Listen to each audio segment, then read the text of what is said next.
classic like systematic. It's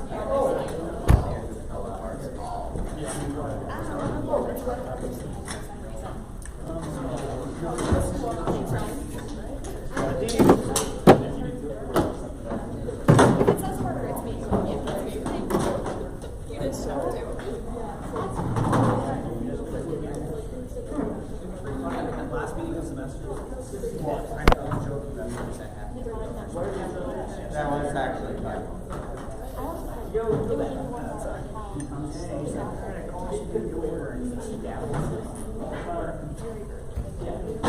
Oh, yours, if you want. Yep. Yeah. And like really.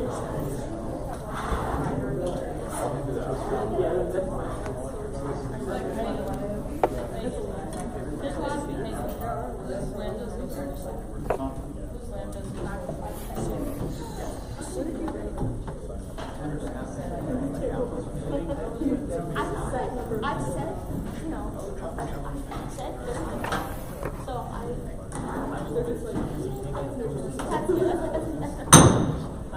Thank you for coming to our final meeting of the semester. Roll call and approval of proxies. All right. Present. Archer. Here. Cantz. Here. Dumont. Present. Hernandez. Here. Pink. Here. Carter. here. Yerke. Keel.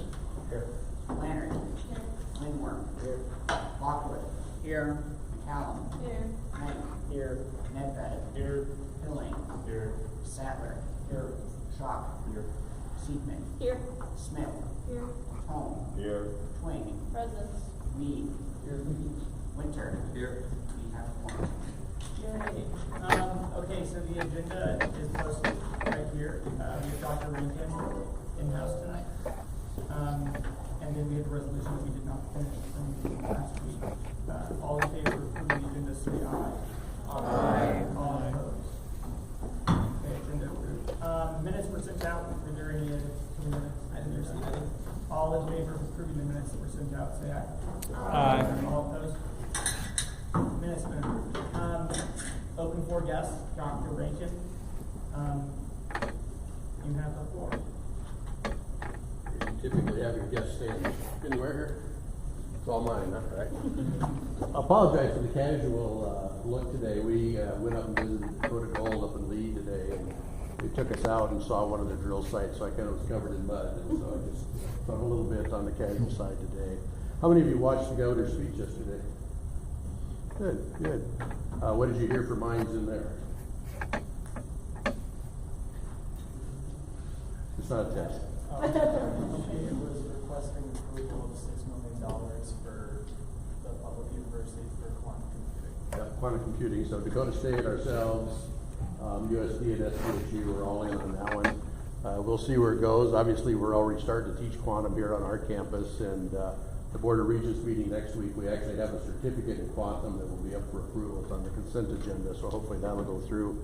Okay, so we feel like we're already getting a running start on what's going on in the quantum, but it's exciting to see that as well. You did not hear tuition freeze though, right?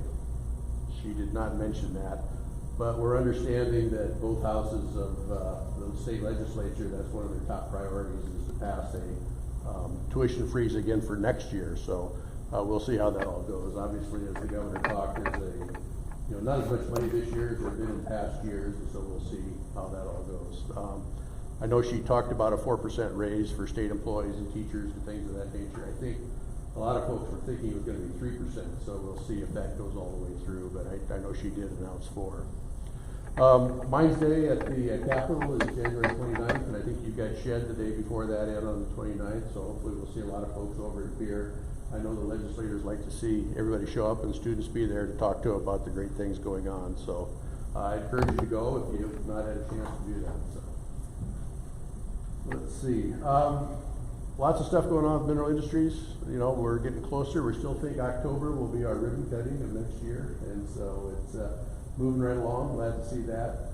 This building, we're still trying to raise funds so that we can add admissions in the front out here, and then we can also add conferencing at the far end, and then expand dining. We thought it was going to be $6 million, then later it was 7.1. We just signed, or we're signing a contract with an architect here to go get good numbers now.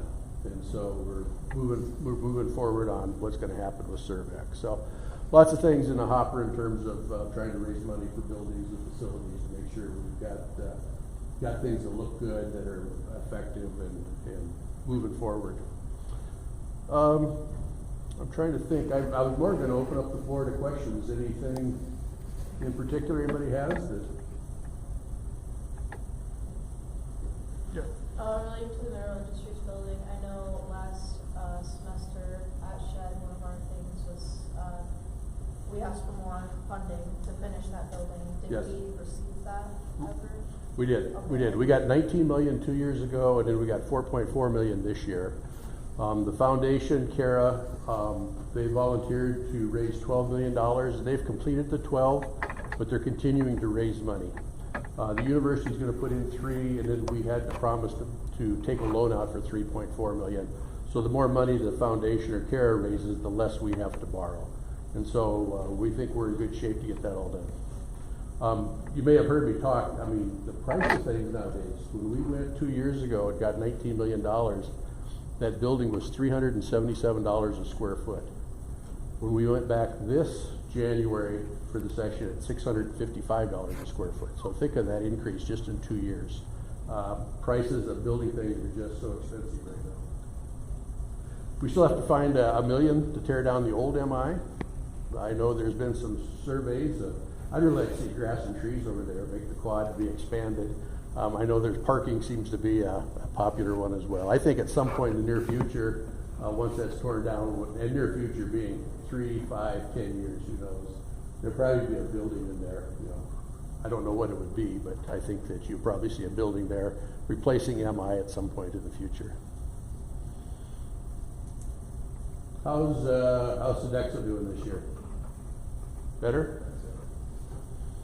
I think the quality of the food's been pretty good this year. It's a little pricey when you're trying to cater things, but other than that, I think it's been good. Yes?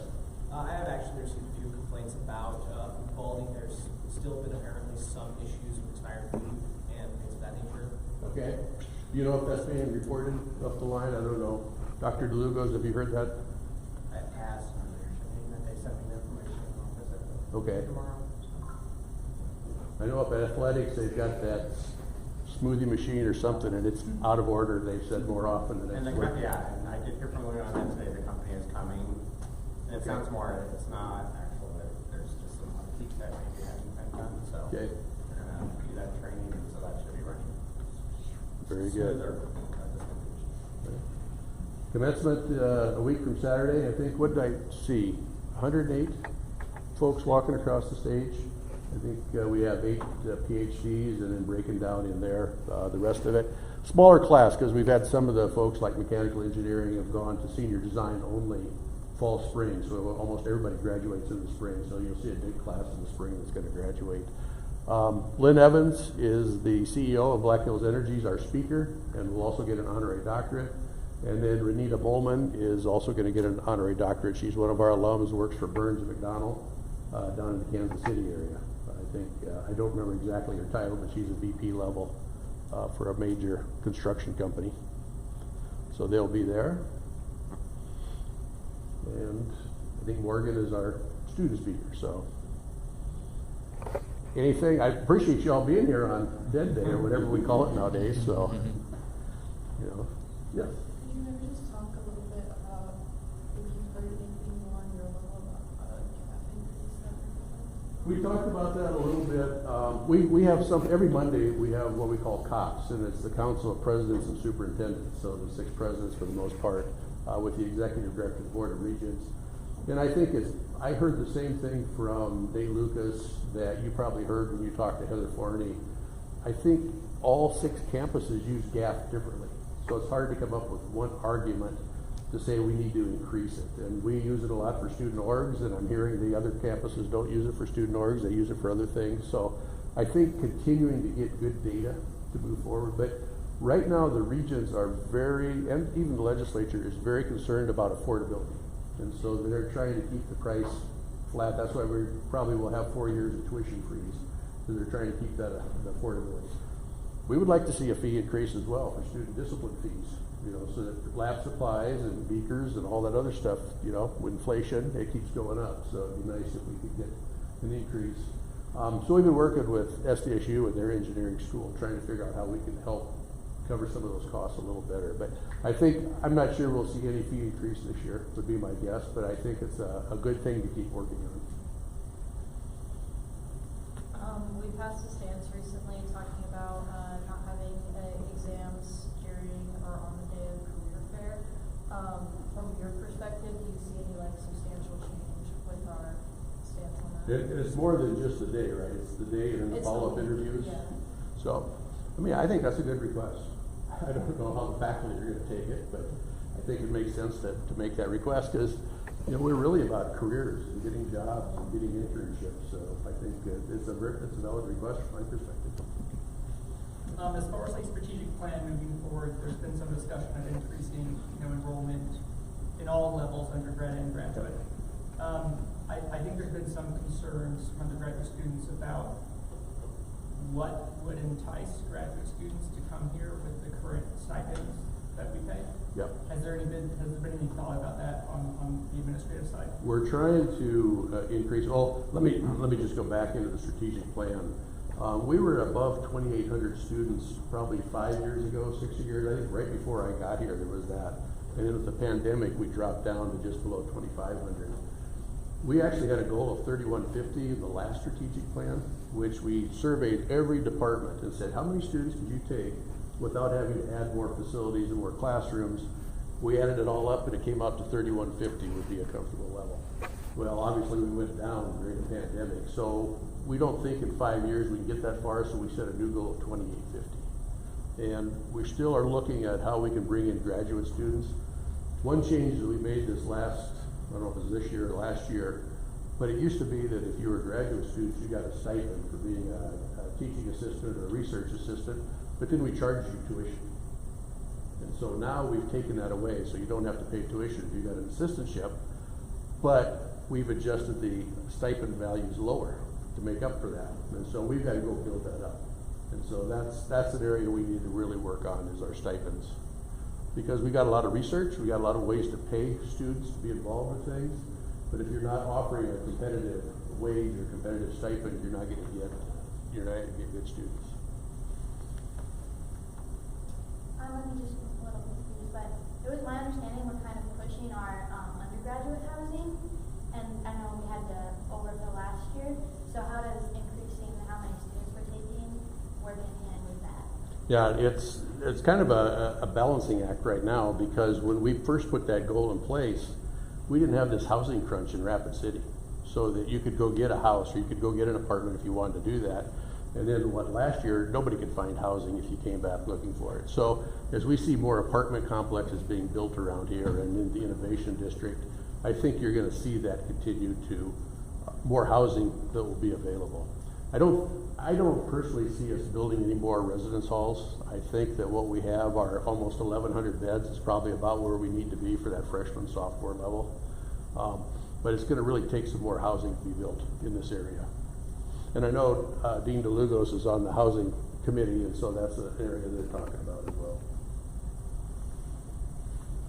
We discussed a little bit at university budget about expanding undergraduate degrees. Is there any particular department you foresee expanding their undergraduate degrees? You know, part of the problem, we'd like to expand more degrees, but part of the problem are the resources to pay for it.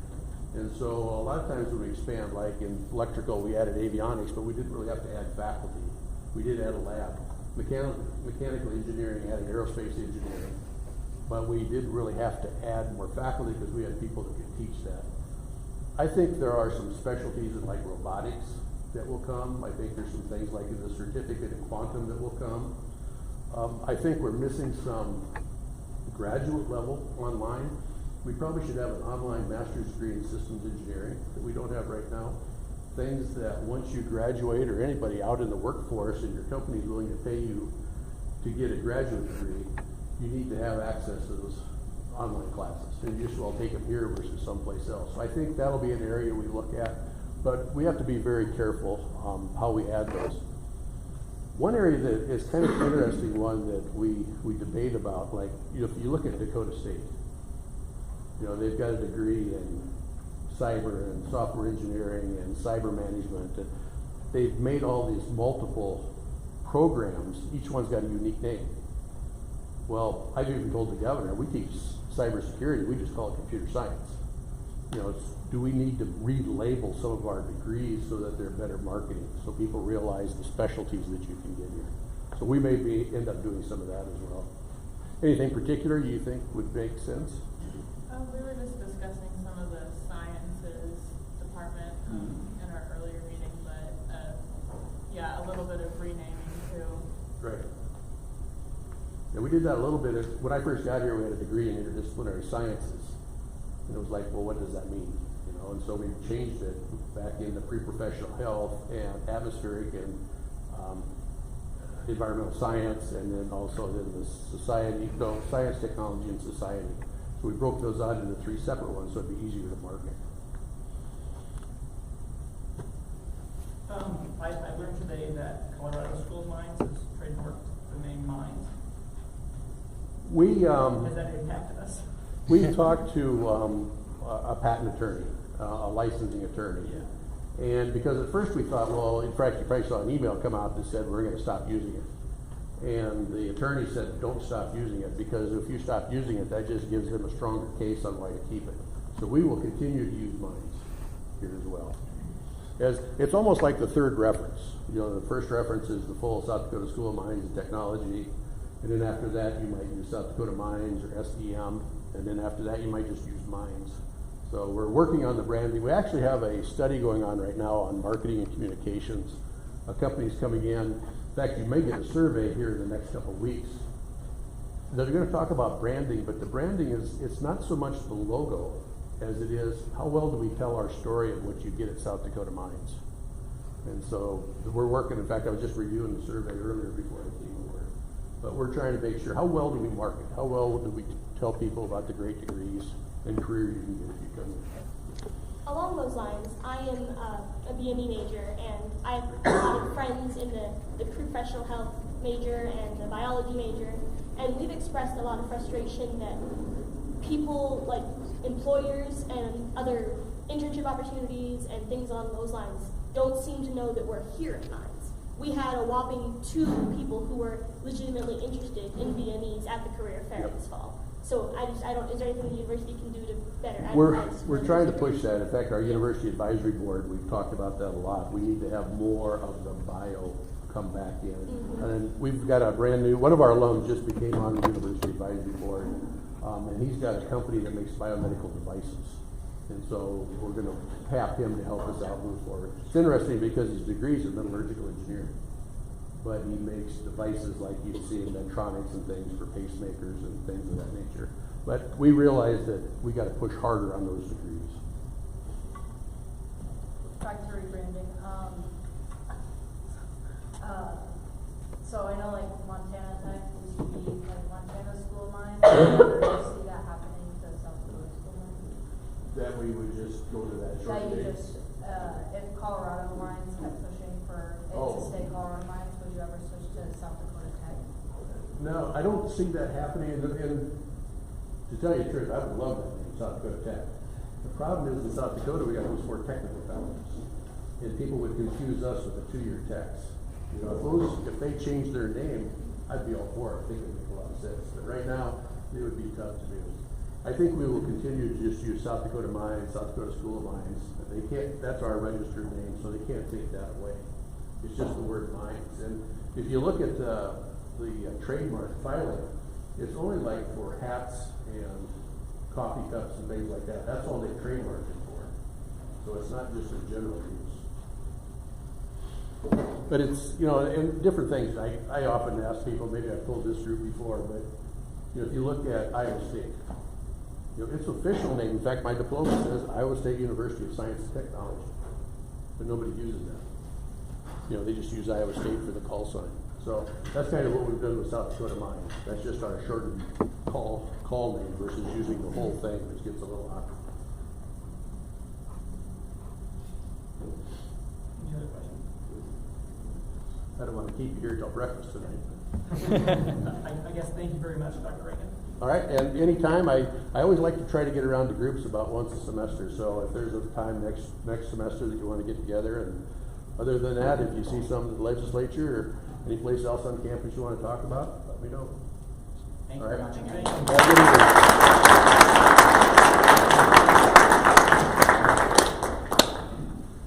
Okay, unfinished business from our most recent meeting, 23F018, ISEE supplemental.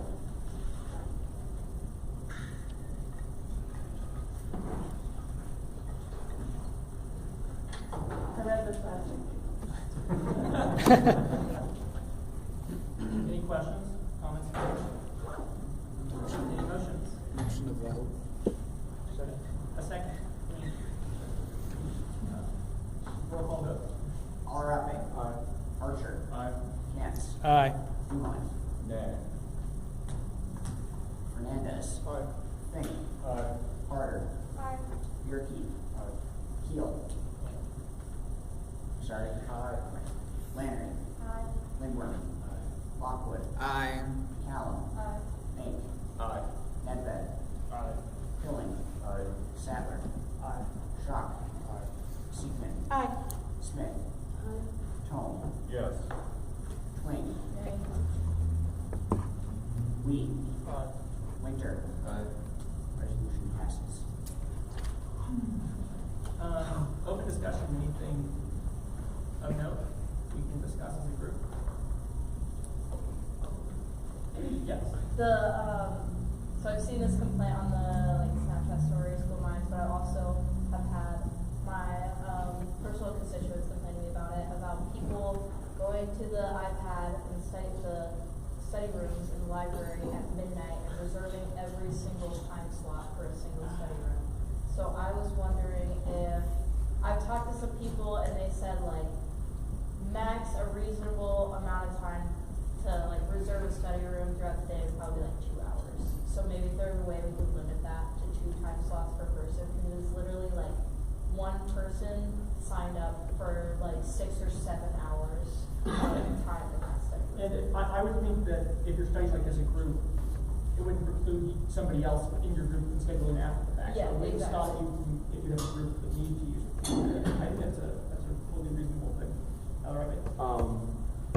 Also, another option could, I don't know why I would say that much, I just personally don't like it, but, another option could be for that is, they could just, I don't know how it works and how their scheduling actually works, but they could probably, if they could, change the time of when you can reserve. So if you need to go in the morning, it would be easier, because when I am in the library, I'm in there later anyway, so it's yeah, if I didn't know start at 12, but if I knew that, I could see where that could become a problem.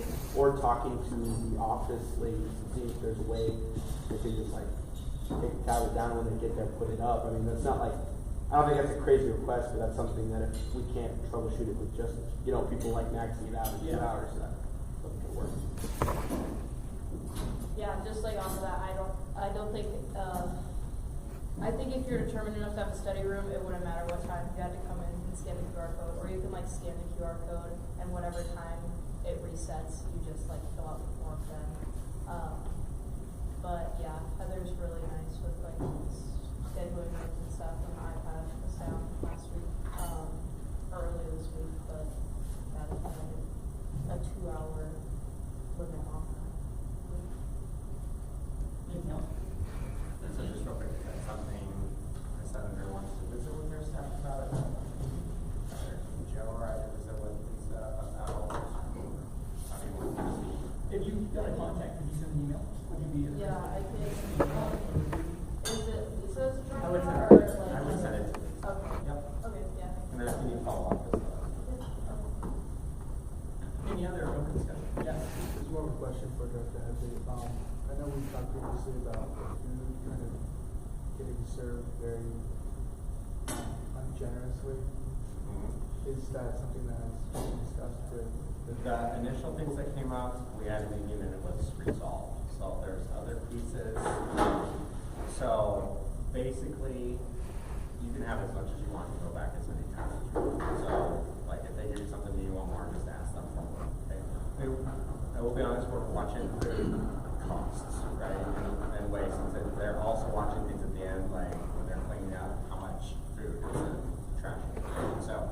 long as you ask for more, they'll give you more. So if you're running into problems, let me know that. The other thing that they adjusted, for finals week, we adjusted, there'll be some adjusted hours, so that schedule will go out, especially for those that are in finals, like back to back. So they are gonna adjust some periods next week.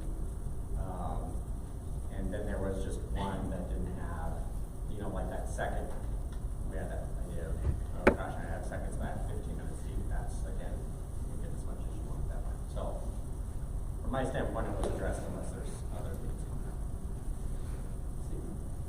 One more note on food I've noticed is they seem to, like in the past month or two, have really reduced the options for things like the salad bar and the sandwich bar and the cold stations. So I don't know why that is. They always seem to have plenty of like the entree, like in excess, but I was just curious. So I'm glad you brought that up. Yeah. I mean, I said the same thing when I saw salad bar, and I'm like, where did everything go? Yeah. Part of it is they did some assessment too, based upon the individuals were going to salad bar, what was being used, and a lot of the extra things that were out of the salad bar were not being used and then being thrown away. So they put some of those top items out now, but in my conversation with Louie was like, if there's things that students want or people frequent that aren't there, we need to let them know, and then we'll put those things back out. Okay, yeah, I was just curious what the reasoning behind that was.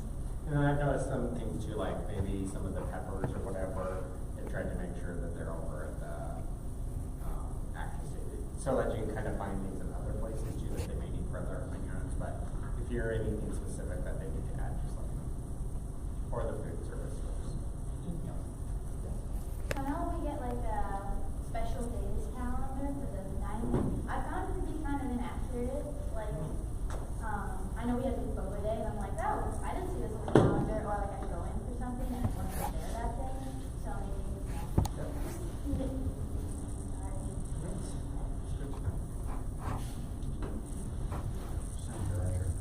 More thing to add to that is that there's, I feel like we need to kind of make sure that they're adhering to some of their hours too, because although I've been to the cracker. Remind your dad. Sorry, he's calling. Remind your dad a couple of times in the morning, like if I have to study for an exam or something, and they say they open like 7, right? 7:30. I don't know. I've been there.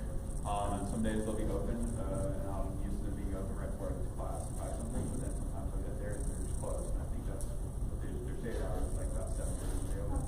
Yeah, that's actually at 8 o'clock, and I feel like that's not, I think it should be open 7:30 because our 8 a.m. classes don't allow us to do drinks.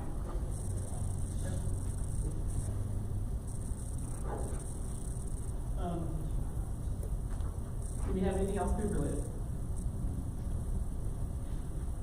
Okay. I was just gonna say, all in all, I have heard good things this year. It is better than, like, people are genuinely more appreciative than it was last year. Okay, okay. Great. We're done with food. Any open discussion? Okay, great. No open discussion at all. None? Okay, we're done. We're moving on. CFO. Thanks for passing that supplemental. I'm just gonna reiterate a little bit of what President Rankin said. So in the governor's address, 4% increase for state employees, healthcare employees, schools. As far as the tuition and fee freeze goes, that will be up to the Joint Appropriations Committee. And the governor put in her budget $6 million for quantum computing, which would be really cool for us. In other news, I sat in on the university budget meeting this past Tuesday or yesterday, and the school is positive on all Board of Regents indicators, which is great for us. However, we are considering some other avenues for new revenue, including differential tuition, like we talked about, increase in perhaps new degrees for master's enrollment and undergrad enrollment, and more professional training opportunities. Right now we have some people from CAT come in and they do training on campus. So if you have any strong opinions about any of that or have any great ideas, please let me know and I will bring that to our next meeting and report. Any questions, concerns, comments? Yes? I guess I want to just clarify, like, I just kind of want to understand a little bit of the process. Like, Constitution Committee, when we build, like, I guess our, resolutions, we have, like, we like solidify that there's nothing that overlaps it, and, like, we just make sure that the Constitution is right, that the organization can be, like, represented. Is that the same process that goes in with our, finance office? Like, I mean, our financial standpoint? Like, because I just, like, I want to, like, when I vote on something, I'm like, yeah, like, I'm assuming people looked at it, but I like to double check that, you know, like, oh yeah, like, it wasn't just they asked for money, like, we like validated that, like that's needed, just because it makes you, like, We define need before we give money. Yeah. Yeah, and, okay. like, Yes. what is your question, like, relating to just that was just, it was just a general thing, like, just like, I just wanted to, like, cause, I've always been a part of, Constitution Committee, so I've never really seen anyone else's resolutions, like, how they build them up and things like that, unless it's something like that we're trying to take a stance on, so I just wanted to see what it, like, I just kind of wanted to. As far as Senate goes, Finance Committee operates like the same way. University Budget Committee doesn't, to my knowledge, do much voting. It's more just open discussion for planning for the future, which is why they're looking at these different avenues of differential tuition, new degree programs, professional training, stuff like that, so that we can remain positive in the VOR indicators going forward. But I would say similar to GAP, other folks obviously will present to the GAP Act Committee. All other departments on campus present to the Finance Committee. So they're still presenting a budget, and then it's up to the finance office from at the university level to make the budget work. And they will allocate those funds. Just raising my hand myself, but, have you guys ever turned down a supplemental? Not this year, But but there have there been has ones- been decreased amounts for what they were Okay, planning. yeah. There's some oversight. Yeah, like, yeah. I haven't been in finance either, so that was a good question. Any other questions for Steve? Yes. When it talks about like more of the introduction of like postgraduate degrees, are they talking about like how rapid of a process it's going to be? Because I know that like next year they're trying to do like more stuff with the chem department and the chem and biological sciences department, PhD programs. Why ask that question to President Rankin? My understanding currently is there are a few places on campus with graduate degrees that already exist, but they know they have more room for more. Unfortunately, it's hard to fill those out. So the biggest expansions in graduate enrollment would be adding a new degree. But I assume that the first movement on that is going to be to push harder to fill out the ones that we currently have. But they're never going to be. We also have pretty significant faculty turnover right now, and that is, in a way, helping our budget because we have a lot of unfilled positions. But in order to see degree progression both in undergrad and postgrad, we need to fill more faculty. Yeah. Every graduate student has essentially an owner or a babysitter that really only has 3 or 4, probably maximum on average, graduate students they can handle at the same time. So all of it has to increase. Like there are so many factors that have to increase at the same time to increase enrollment. Any other questions? Okay, great. Hi, everyone. My excitement for today is going to be going through a couple of things that relate to School of Mines that we'll be discussing when I'm in Brooklyn next week for the Student Federation thing. So they have 8 hours worth of agenda items that I poured exec council that with earlier, but I'll just take the highlights for you guys in case there's any things that you would like me to bring up as we're representing the school next week. So there's a certificate request for the School of Mines to get a quantum communications certificate for the undergraduate and graduate levels, like what Dr. Rankin mentioned to us. There's a budget and finance request for the School of Mines to be able to purchase an X-ray photoelectron spectrometer. It's labeled as a purchase of greater than $500,000, so there's going to be a request to the Board of Regents for that. And I know there's at least one other thing on here that I wanted to do around that part.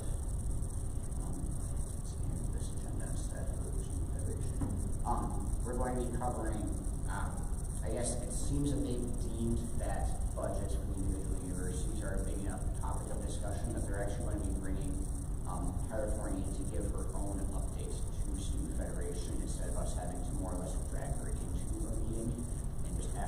evaluations, so instead Heather Forney will be giving an actual finance update and budget update. And not only Heather, but some other people that work in the Board of Regents office discussing financial aid updates and program evaluations. So if anyone has any questions along those lines that they'd like to add to our discussions that we've had, be sure to let me know before we go. Yeah. Just a clarifying question, who exactly is Heather Forney, like what is her title? She is the Vice President of Finance and Administration for the Board of Regents.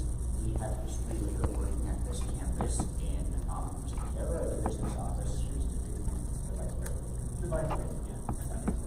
So we have a relationship with her in that manner, and so she knows our finance process very well at this school, and she understands that we have items like canteens and different types of student workers on this campus. So she is our go-to for trying to understand comparisons and make uses of spreadsheet tools. So,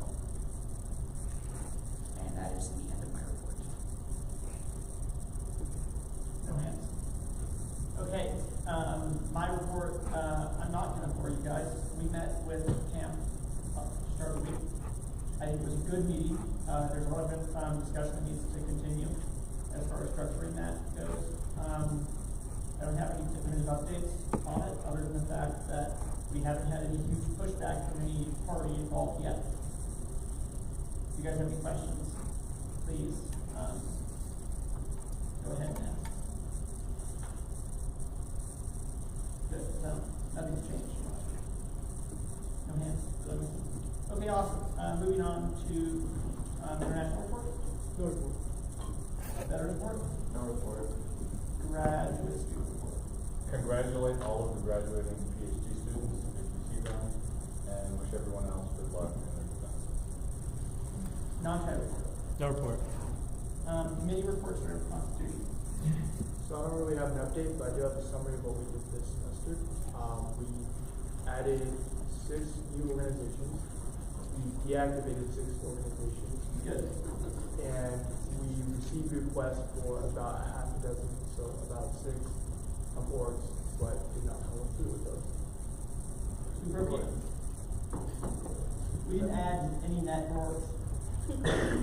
Nice. Okay, any questions?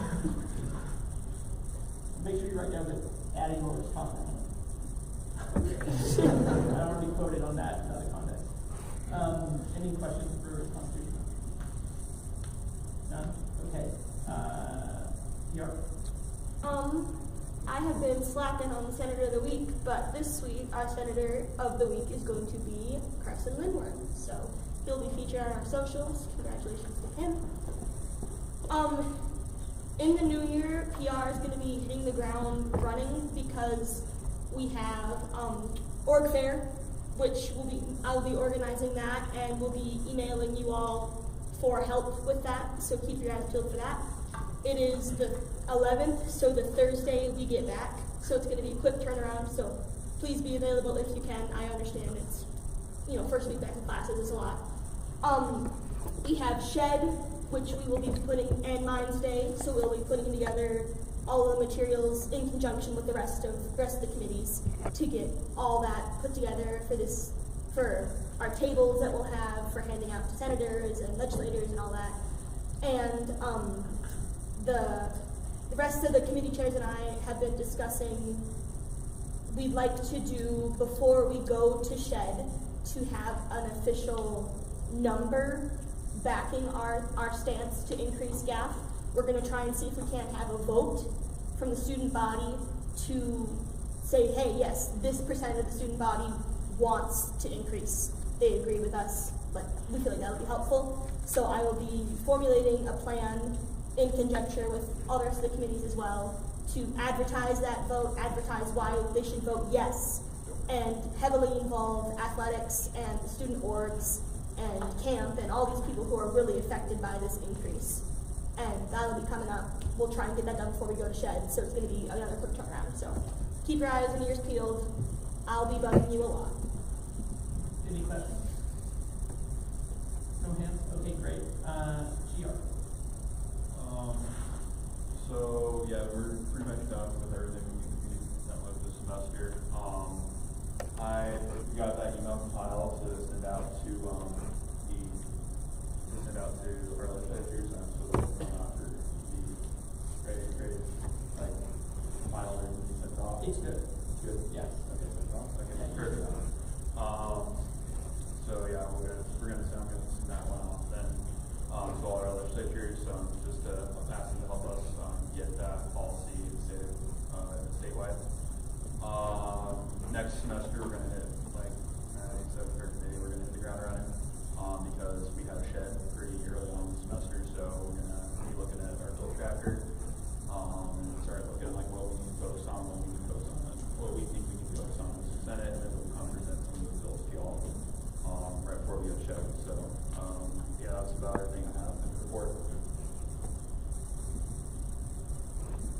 questions, comments, concerns for GR? This is also exciting. Essay. Pretty much what is the whole thing we're just figuring out with, stuff Any questions for essay? Okay, any ad hoc committees or campus committees? Yes? Okay, so I met with Cody Marshall about security cams. Yes. We have 14 new ones up, 4 old ones, making it 18 total. So there's still about 2 or 3 more that need to go up in the first phase. The second phase, they want to put cameras on light poles. The issue with that is that the lights do not turn on until it gets dark out, so the security cameras will not work. There's also an issue with Wi-Fi, so they're thinking about solar panels for the top of light poles, which may not be, they're expensive, so it may not happen. The second thing is, they want to get like a 360 Wi-Fi here on campus, so that like the security cameras can run off of Wi-Fi, and that's not going to be terribly expensive, I think. But the second phase should be about the same price as the first phase. Okay, thank you for helping track that throughout. Any questions? Well, thank you. Yeah. Any other campus or ad hoc? Yes. Parking Fields Med, there's a short list. Thank you for all commuters who read that email. I know that was a big frustration for you guys, so that email getting pushed out telling you, like, it goes diagonal, then it goes straight. Don't park how everyone else is parking.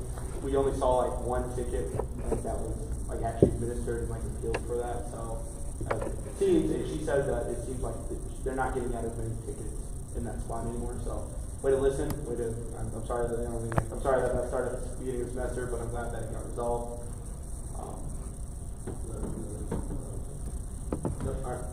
We effective change with that. Any other ones? Okay. We have to do some business until next week, other than Secret Santa after us and food. Announcements. I have one announcement. Could you go first? Okay. I got the North Pole on speed dial.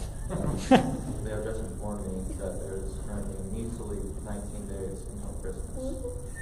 So, get hyped. Yeah, so like Sam said, Secret Santa after this, we're probably gonna start at 6. Like, gotta go get some things, prepared stuff. But yeah, so yeah, 6 o'clock is when we're gonna start. So stick around for that. Yeah. So if I remember about 3 months ago, I got to introduce you to our graduate intern, Maddie. Remember, she's finishing up her master's degree in student affairs, so same as like what Director Headley and I have at SDSU. This is going to be her last meeting, not because she's fired, but because she's done with her hours, and she'll be officially graduating December 16th from SDSU. I know many of you got to meet with her one-on-one and feel that support, so Maddie, we're very thankful for your time this semester. Thank you very much.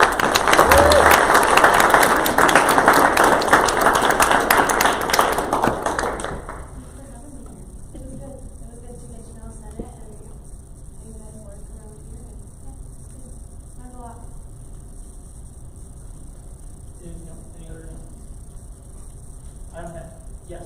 Oh, you have an announcement, right? No, I was about to say my announcement's gone. Okay. Motion to adjourn.